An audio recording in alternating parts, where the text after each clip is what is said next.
wanted to mention something to you as we were talking about Michael. You know, Sammy, we have a young man backstage who does all our miking and puts us in his pack, and his mom does a lot of charitable work in the world.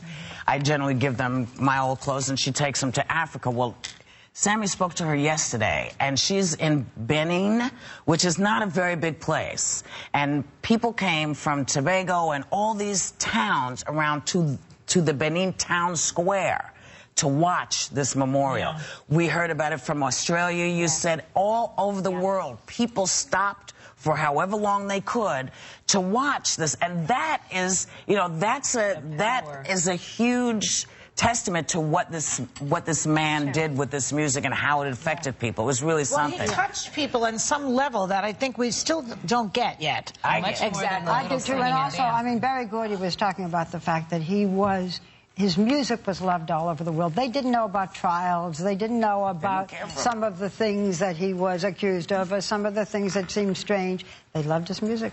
And everybody, I don't know if the website is called moonwalker.com. There is a website, and don't ask me why I was up at 3 in the morning looking at this. It is a website where you can send in your videos of you moonwalking. There was a little baby. I tried to teach Jeffrey to do it. I should send that in. And he was just a little toddler. He moonwalked into the wall and then sat there. It was the funniest thing. I don't even know. But Barbara, now, you mentioned that before you went to the memorial, before you knew there was even going to be a memorial, you were in Vietnam. Why? Well, I went to Vietnam on vacation, and I went with the wonderful designer, Dion von Furstenberg. Right. And there is Dion wearing, I mean, none of us looking that great. Well, Dion is in the yellow.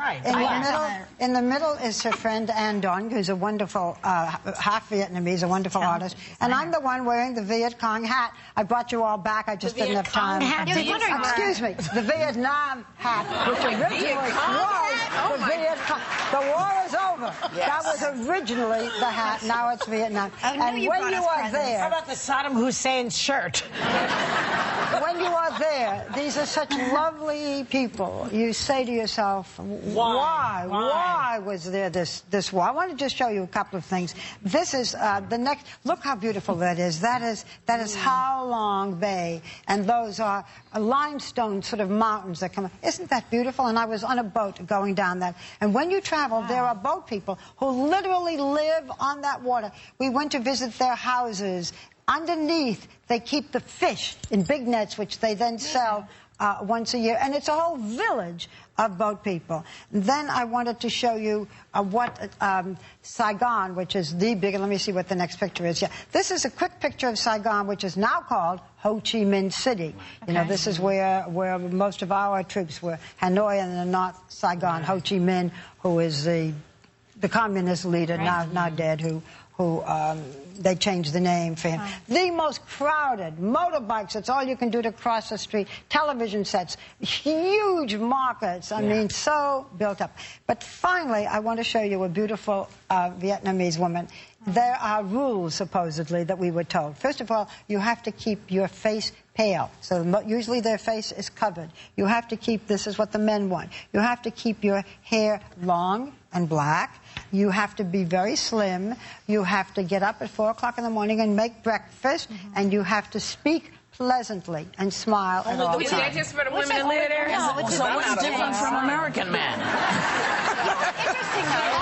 And by the way, our guide said, and if you are not married by 25, you will be lonely forever. So we kept talking about all of us. This is a vacation place for me.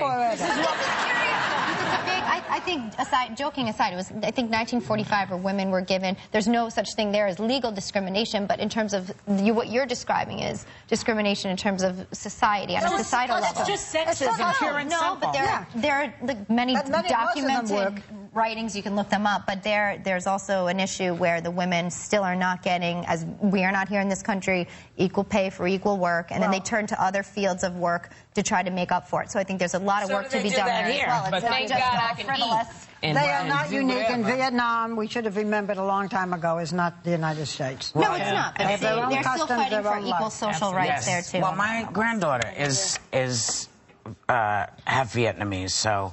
They're lovely people. You know, listen, we tried to prove a point after the Korean War. That's how we got into this. And the French said to us, do not do it. We have been here for 7 years. Don't come over here and do that. And we went, and, you know, with McNamara passing away, Isn't that's that the end of it, yes. Yeah, I thought that. You had anything to do with that, Barbara? I had nothing to... I did think that the timing was just great. Yeah. I mean, but you know, he spent the rest of his career apologizing, saying, I made a terrible, horrible mistake. So, you know... A little too late, and many people feel who went through that. Yes, but in fact, the man actually copped to it, and that in itself is unique. He said, though, I read about it, he said we were wrong. He never said I was wrong. Yes, he did say I was wrong. You have to read the book. I read the Times. No, you have to read his book, because it's not just the Times. You have to read the book.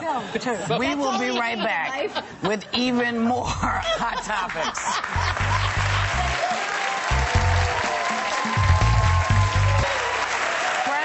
Obama just wrapped up a summit meeting in Russia, and apparently some Russian government officials are a little miffed that instead of arranging dinner with them last night, he had a family night with his wife and kids. Obama did have dinner with Russian President Medvedev Monday night. It'll take me a week to get that one. Monday night at lunch. You're the one who taught us all how to say I'm a dinner jet. Yes, that's because I have to do everything phonetically. I haven't worked on this one as hard. But Obama couldn't say Medvedev either. Yeah. Medvedev. Yeah. Mr. M, how you doing?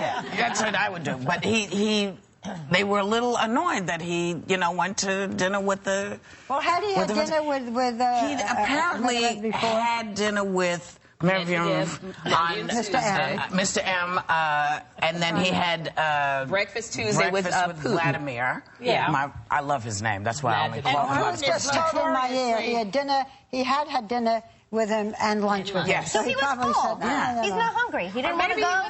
Maybe he was just being practical. He was like, we couldn't get him to sink the warships. I was like, let's go home, Michelle, and have something to eat. No, he's going to Italy. He's going to GA you know, just take it. The Russians said no. They said no. Let's go read. Maybe he said everything he needed to say and didn't need to have another dinner. Maybe he just wanted to be with his family and put the first family, put the family first.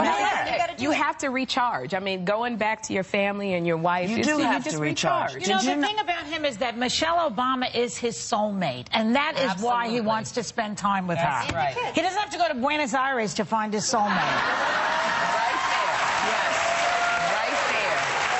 So, I used to have a great connection, but we got a great joke instead. Actress Rachel Weisz told Harper's Bazaar that she wants actors banned from using Botox, likening it to athletes who use steroids. She says, acting is all about expression. Why would you want to iron out? I think that's iron out a frown. Yeah, iron out a frown. Well, because Rachel, how old is Rachel? I have no clue. I don't care. No, she's not in her 20s. So, 30s. as you get older, I mean, if you use too much, obviously, but as you get older, and in Hollywood, you got to be young.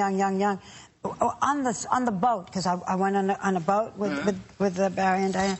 We watched Grand Hotel, which was a movie made in 1937 with Greta Garbo. I'd never seen it. And when they found, you could see the found lines. You know, you can. Unfortunately, I have lines too. What am I talking about? It's so vintage. I love it. But it seems so vintage. I wanted to say, wait a minute, you need Botox. There's nothing worse than seeing because there's nothing worse than seeing a movie and there's no expression. They're like, my baby died. My baby died. Help me.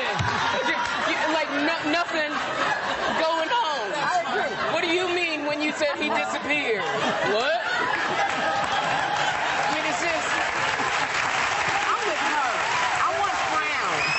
You know, when there's something funny, they say, what's so funny? Yeah, only their lips moving. I find it extraordinary. You know, it's not that many of them. It is some of the larger ones, some of the bigger stars that you may be talking about, but 95% of those women that are on screen don't have anything going on that. They don't have the shots. Their faces are moving. Sally Field's face moves. Sally Field's face moves. I mean, your face is moving for the most part. I think they should just give me steroids and give the boys Botox. How about that? What? We're going. On that note, because there's no explanation for it, we're going to go and come back with Terry Hatcher. She'll be able to figure it out.